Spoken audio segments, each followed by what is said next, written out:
2 ans et demi plus tard, les affaires marchent tellement bien que Lodia ouvre sa propre boutique, Bazar à Pagne.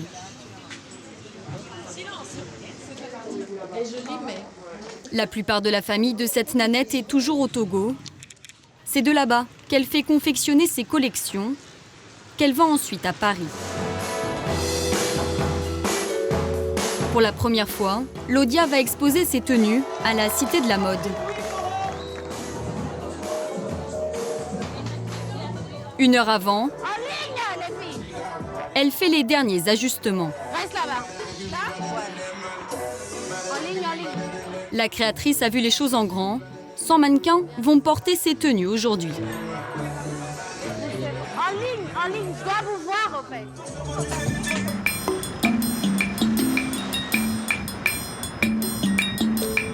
Tu as la boutique déjà? Ok, je vais pas tarder. Yvette Sivomet est l'une des femmes d'affaires les plus importantes de Lomé. Comme chaque matin, elle débute par la tournée de ses enseignes. La journée a bien commencé. Ça va, vous avez eu des ventes déjà? Aujourd'hui, elle fait l'inventaire des dernières nouveautés de Pagne, tout juste livrées. C'est la nouvelle collection super qu'on a reçue hier. Et donc, je viens voir ce que les filles ont reçu. Ça plaît au moins? Okay. À 41 ans, la commerçante dirige un business au chiffre d'affaires de plusieurs millions d'euros par an. Mais tu en as encore en stock de ça? Ok. Il faut modifier un peu l'achalandage parce que souvent, c'est souvent les mêmes clients. Donc, il faut que ça les impacte tout de suite quand ils rentrent dans la boutique. Voilà, on a reçu des nouveautés. Ce qui a fait sa fortune, ce tissu coloré, très prisé en Afrique et dans le monde occidental, appelé le wax. Une marchandise qui vaut de l'or. C'est un produit de luxe. La demi-pièce revient dans les 100 €. Pour l'Afrique, c'est très cher.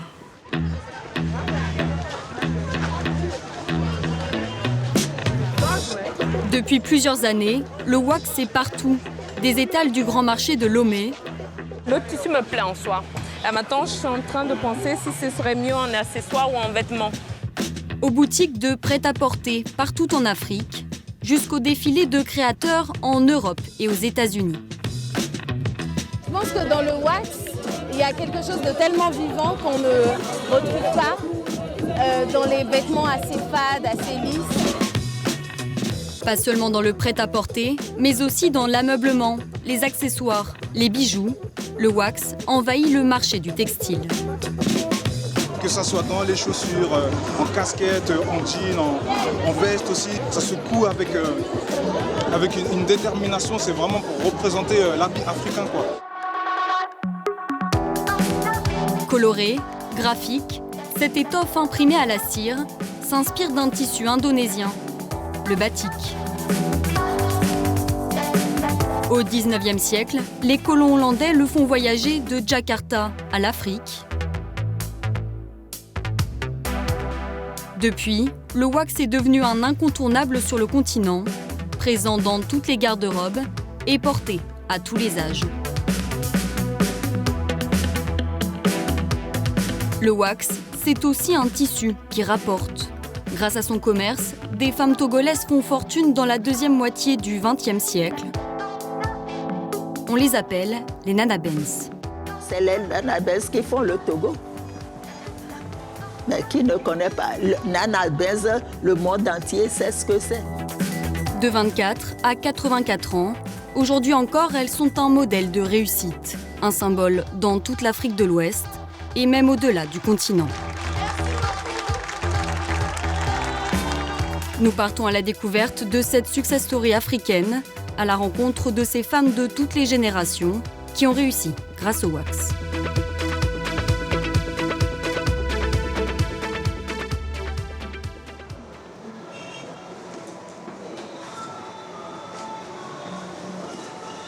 Aujourd'hui, Yvette reçoit un client important qui a parcouru plus de 3000 km pour faire ses stocks de wax. Tu me mens pas de super.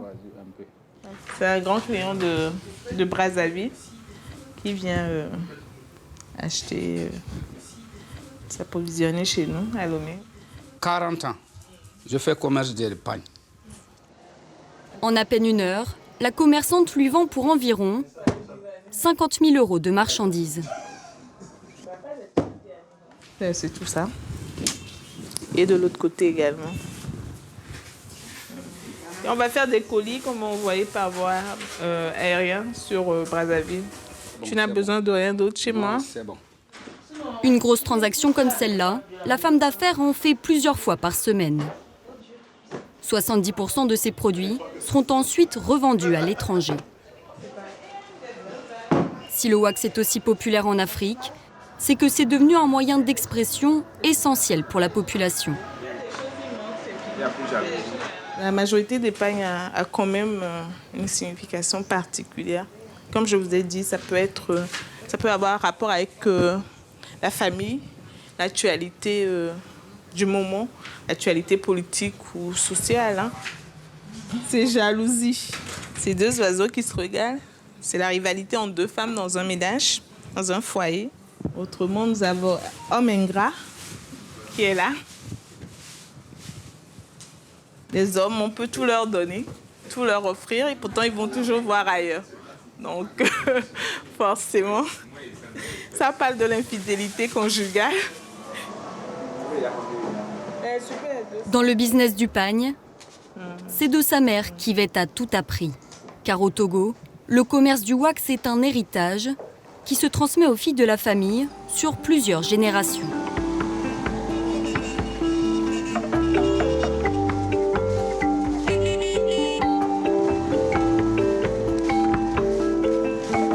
Comme pour la boutique d'Yvette,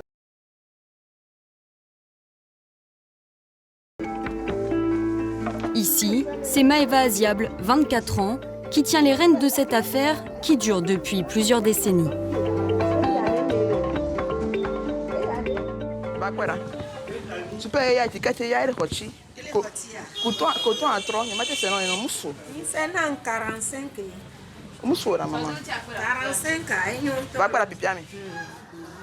Maëva a tout appris de sa grand-mère. À 77 ans, elle garde encore un œil sur le magasin plusieurs fois par semaine, mais aussi de sa mère. J'ai grandi dans le pain, j'ai grandi avec la boutique. Pour moi, ma mère est un grand modèle. C'est une femme battante qui a su durant la boutique. Et pour moi, c'est un modèle à suivre. C'est une femme très inspirante à qui j'aimerais beaucoup ressembler.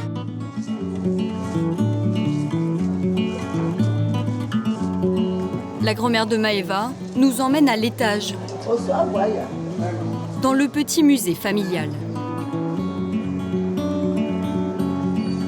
Pour mieux raconter ses souvenirs, Marguerite Lawson a d'abord enfilé son traditionnel pagne en wax. Moi, j'ai dédié cette partie pour ma mère. La voici là, devant sa boutique. Et nous voici, nous deux, à la boutique. Les gens l'admiraient. La mère de Marguerite était l'une des femmes d'affaires les plus importantes du Togo dans les années 1970. La clé de leur succès, un sens des affaires inégalé, grâce auquel elles deviennent les seules revendeuses de wax dans toute l'Afrique de l'Ouest. On a de très beaux souvenirs. L'argent coulait à flot. Vous voyez, c'est la belle vie à l'époque. Ces commerçantes ont été les premières milliardaires du continent, un symbole de l'émancipation féminine. Leur surnom, les Nana Benz, un clin d'œil à la voiture dans laquelle elles circulaient, la Mercedes-Benz. Voilà ma mère, très fière devant sa Benz. Et c'est elle qui est la première à acheter la Benz. Ma mère aime le beau, ce qui est solide. La voiture la plus solide dans le temps, c'est la Benz. Des familles comme celle de Marguerite, il y en a eu des dizaines au Togo. Des années 1970 à la fin des années 80, ces femmes richissimes investissent dans l'immobilier, ont des maisons de luxe à Lomé. À côté de ces grosses fortunes, des milliers de petits business voient le jour en suivant leur modèle. Le wax devient le moteur de l'économie togolaise.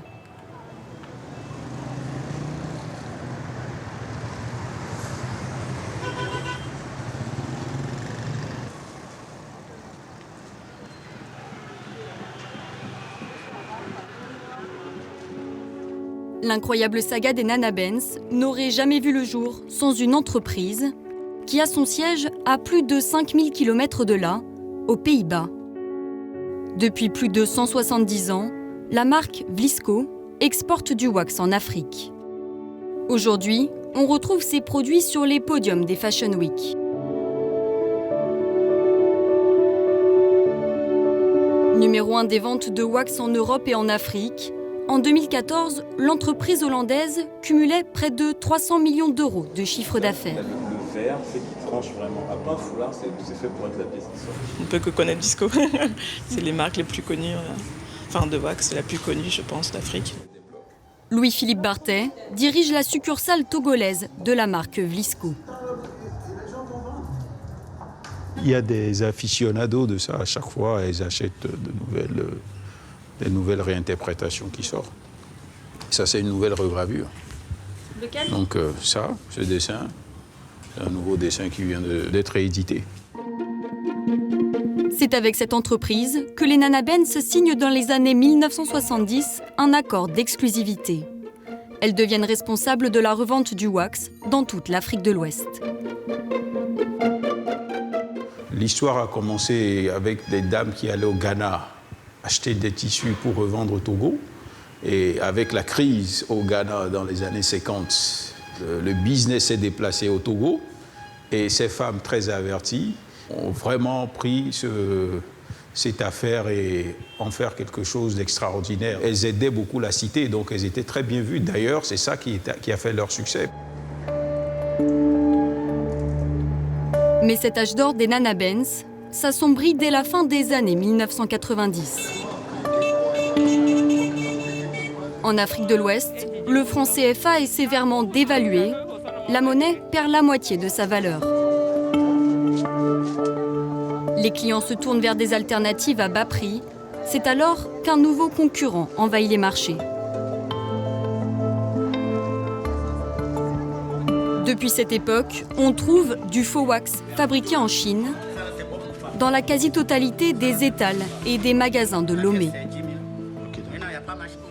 Bon, Hollandais a un et dona djela modo et dona djela modo quoi et l'intimité ça na Hollandais kudo super on donc quand ben chinois to et dona djela et à mon boboto puis boboto dona djela bon et chinois to ani égalé que les et va comme virer et na moitié sople na chinois to virer.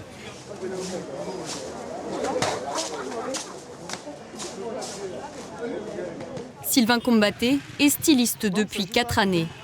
Chaque semaine, il reçoit une dizaine de commandes. Il a pris l'habitude d'acheter de la contrefaçon sur le marché.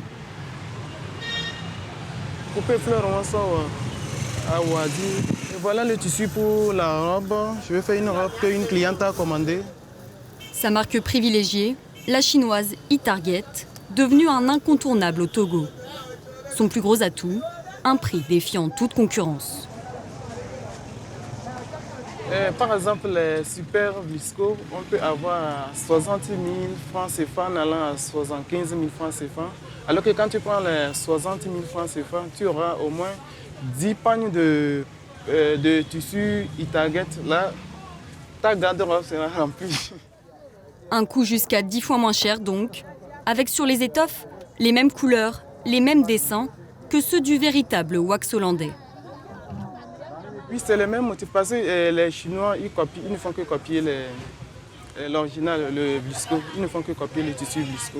Tu peux voir même certains tissus, on écrit Vlisco, mais ce n'est pas Vlisco. Ce sont des tissus que des Chinois ont fait. Pour proposer des prix aussi bas, les copies chinoises ne sont pas imprimées à la cire comme le vrai wax hollandais, mais selon une technique d'impression basique.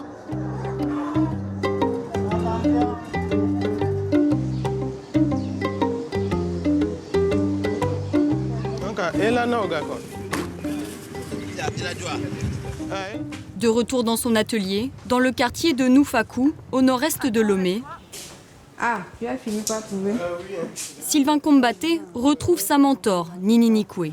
Ok. Bah, écoute, comment tu comptes l'agencer? Parce que là, on dirait... Bon, tu vois, Il faut que je dois couper ça dans un seul sens. Dans le stylisme, c'est elle qui lui a tout appris et qui continue à le conseiller. En fait, tu vas mélanger? Oui, je pense mélanger. Avec ça? Avec, oui, dentelle perlée. Nini Nikwe est à la tête de sa propre école de mode et a contribué à banaliser l'usage du wax dans les garde-robes africaines. Au fil des années, elle s'est habituée à voir passer les copies asiatiques. Les couleurs et tout, on a l'impression que c'est pas différent, mais quand on touche quand même, on sent la différence. Et puis au porté aussi, on sent la différence. Parce que le vrai wax hollandais, c'est assez souple. Là, c'est un peu plus dur. Et puis le tombé aussi n'est pas pareil. Et pour faire vendre, les marques chinoises n'hésitent pas à surfer sur le prestige du wax hollandais et entretiennent volontairement l'ambiguïté. Déjà, quand on voit l'étiquette, on voit bien que ce n'est pas l'étiquette du véritable wax hollandais. Et là, c'est écrit véritable wax petit hollandais. Ils mettent wax et avec autre chose à côté. Petit hollandais, par exemple, ça va être du chinois? Oui, c'est de la contrefaçon. C'est de la contrefaçon.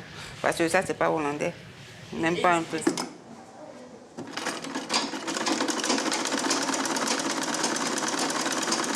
Ces copies sont pourtant interdites au Togo. La firme hollandaise Vlisco a multiplié les plaintes ces dernières années. Elle reste pour le moment sans effet, le gouvernement n'ayant pas les moyens de lutter contre cette concurrence déloyale. De nombreuses entreprises familiales n'y ont pas survécu, d'autant que le sort s'acharne sur les Nana Benz.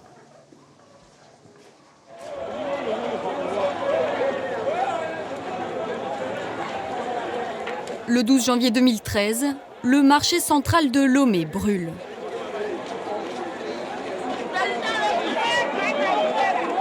À l'intérieur, plus de 2000 commerces disparaissent. Des mois et des mois de marchandises réduites en cendres, des milliards de francs CFA s'envolent.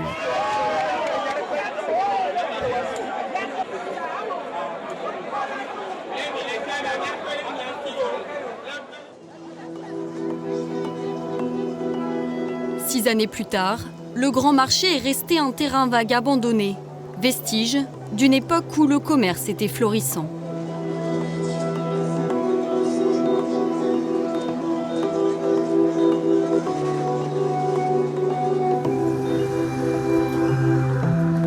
Les vendeuses de pagnes ont été relocalisées à quelques kilomètres de là, dans ces préfabriqués, en périphérie du centre-ville.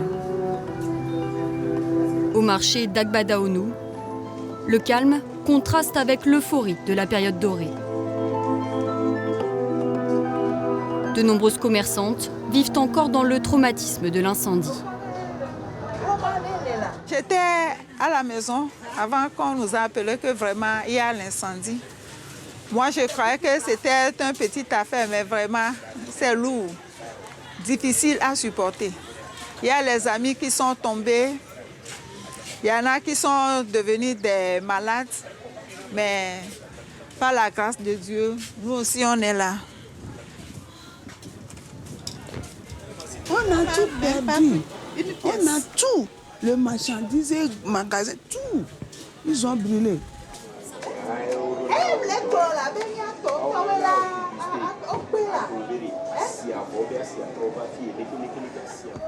Dédé Rose Crépy est la plus vieille Nana Benz toujours en activité.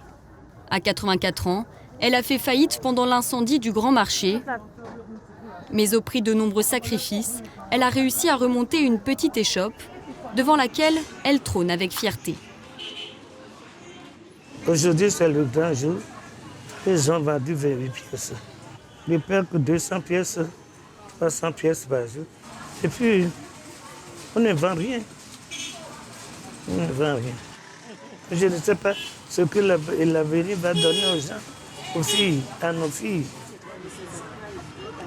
Après 20 années d'un business florissant, l'âge d'or des Nana Benz touche à sa fin. Le commerce du wax a dû se réinventer au Togo et laisse sa place à la nouvelle génération, les nanettes.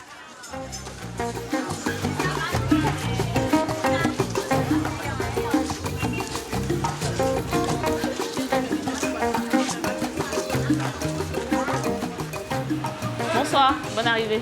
Marlène Adam-Lété fait partie des héritières du textile. Dans sa famille, on est dans le wax depuis plus de 30 ans.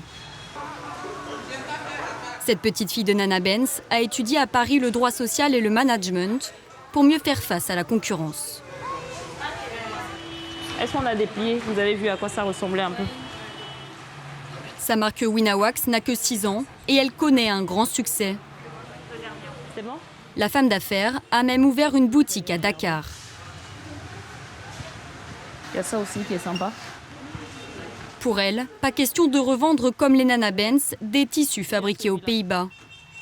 Marlène Adam-Lété conçoit ses pagnes de A à Z, mais les fait imprimer en Chine. Salut! Comment tu vas? Bah, je t'attendais depuis, hein? Et cela commence par le choix du design avec son styliste. Comme plusieurs fois par mois, Déo Gracias est venu faire le point sur ses dernières idées de création. Pour la prochaine collection, on va faire de l'ethnique. On veut sortir ce côté et à la fois africain et à la fois moderne. Donc, avec nos dessins géométriques, on veut essayer de se démarquer un peu, tout en restant aussi dans la vision du pan-africain. Donc là, moi, je proposais que le orange soit plus prononcé. Sinon, au niveau des motifs, il n'y a aucun souci. On va couper la porte. Je vais ajouter un tout petit peu d'éclat à l'orange. Ouais, voilà. Le bleu, on peut rester. Ouais. D'accord. Une quête permanente de nouveautés pour gagner toujours plus de marché. Comme les Nana Benz à l'époque, Marlène Adam-Lété part à la conquête de l'étranger. On essaie de tenir compte des spécificités en fait, de chaque pays. Et si vous voyez même ici, il y a ces pagnes-là qu'on a créées aussi pour le Burkina, les petits motifs, et également des pagnes comme ça qui sont un peu avec des reliefs gaufrés ou deux tons. Ceux-là, plus pour la clientèle du Nigeria, qui aime bien les motifs bleus comme ça, avec beaucoup de bleu, et avec ce jaune un peu citronné. Voilà, ça passe beaucoup. Pour la clientèle de la Côte d'Ivoire, ils aiment bien les couleurs un peu plus flashy. Donc ce rose-là qui plaît beaucoup. Un tiers de ces ventes est destiné au Togo, un tiers à d'autres pays africains. Le tiers restant s'exporte pour des clients occidentaux, en Europe et aux États-Unis.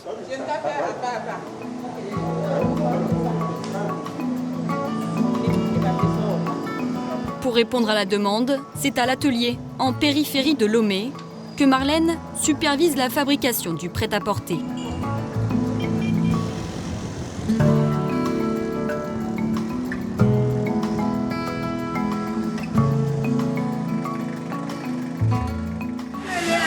Je vous présente notre équipe avec qui nous travaillons. Donc vous avez le designer, le styliste Epiphane.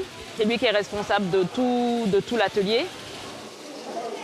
Je vais vous montrer ce qu'il est en train de faire parce qu'il y avait un modèle qui avait marché et que les gens avaient voulu qu'on reproduise. Voilà, c'est cette jupe-là, excusez-moi.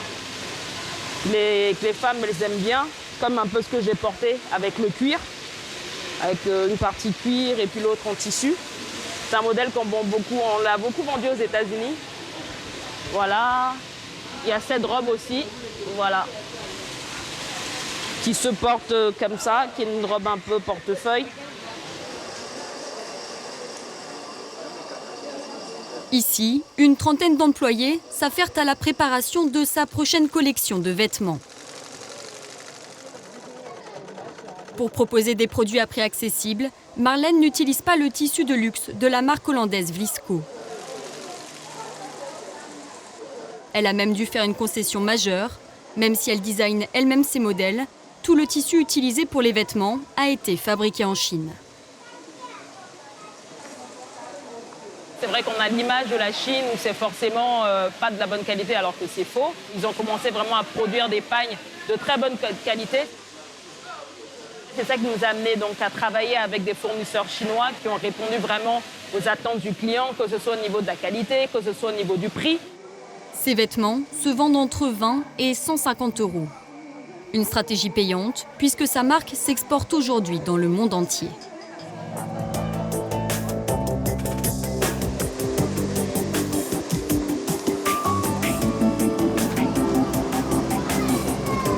Pour se différencier dans le monde du textile, d'autres nanettes ont décidé de créer leur propre niche.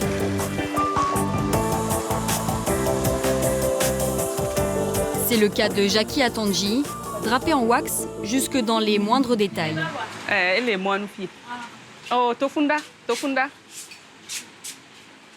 La clé de son succès, ne pas s'arrêter au pagne. Elle décline le wax sous toutes ses formes.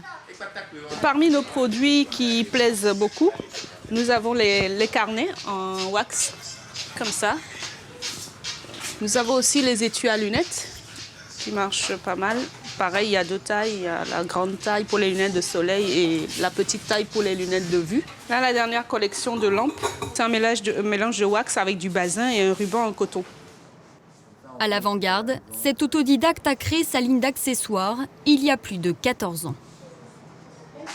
Il faut se diversifier. Les gens, ils vont pas toujours acheter des sacs ou des pochettes. C'était le but de la boutique, c'est de faire des produits différents, pas que les mêmes choses tout le temps. D'ailleurs, il y a 2 collections chaque année, voire 3 ou 4 selon l'énergie. Ce matin, sa boutique s'est improvisée en studio photo pour quelques heures. On essaie celle-là ou tu vas en refaire une autre? On va mettre celle-là. Oui, ça c'est ma jupe préférée. En couleur, en forme et tout. Ouais. Les clichés serviront à promouvoir la prochaine collection de la marque. Oui, j'aime bien. J'aime bien. Mais les couleurs sont un peu pas très nettes.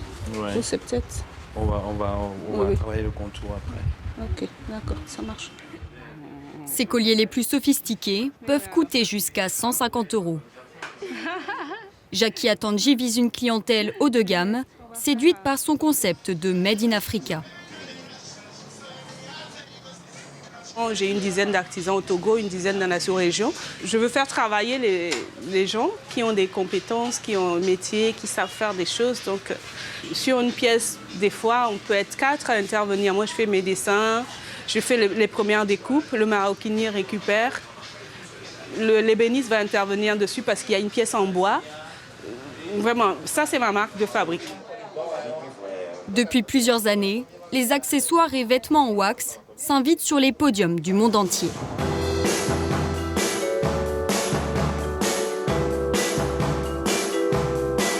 Aux États-Unis ou encore en Europe, des boutiques spécialisées ouvrent leurs portes.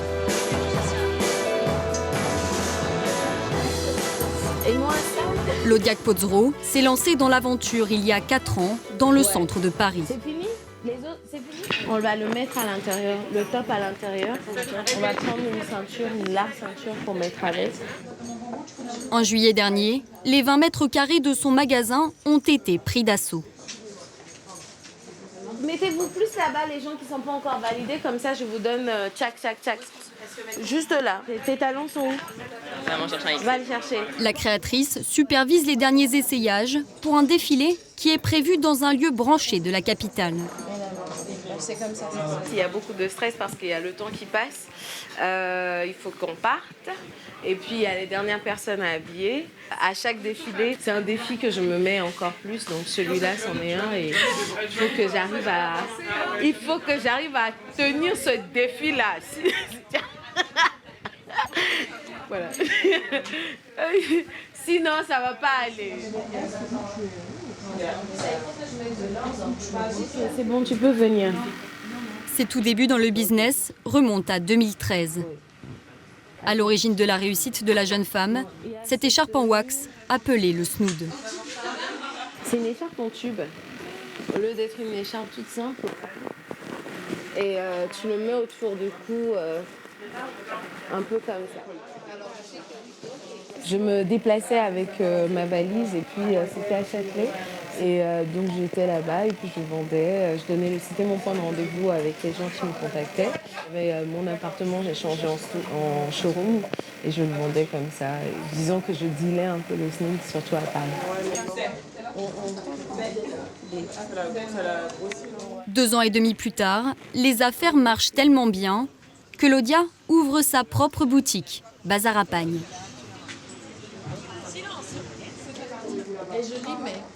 La plupart de la famille de cette nanette est toujours au Togo. C'est de là-bas qu'elle fait confectionner ses collections, qu'elle vend ensuite à Paris. Pour la première fois, Laudia va exposer ses tenues à la Cité de la Mode.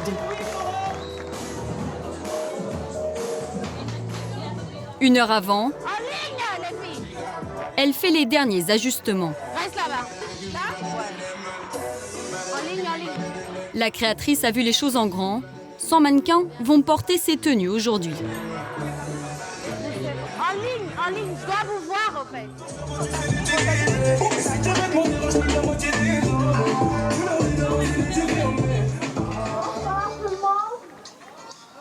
Depuis que j'ai commencé, c'est vraiment le pagne. C'est de mettre, pas que le pagne même, c'est de mettre en avant la main-d'œuvre africaine. Et depuis les aventures en aventure, il y a eu les Galeries Lafayette, où quand même là-bas j'ai montré avec moi et mes artisans toujours mon travail, où devant les grands créateurs, Zara Pagne était recherché par tout le monde.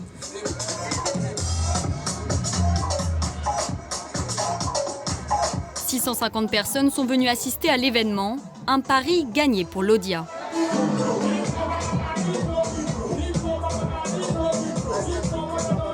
Le wax intéresse de plus en plus la clientèle européenne. Au fil des années, oui, ça séduira, c'est sûr. Là, ça commence déjà là maintenant. Et au fil des années, au fil des générations aussi, le tissu il sera abordable pour tous, quoi. Ouais. Je vais commencer à en porter pour le quotidien.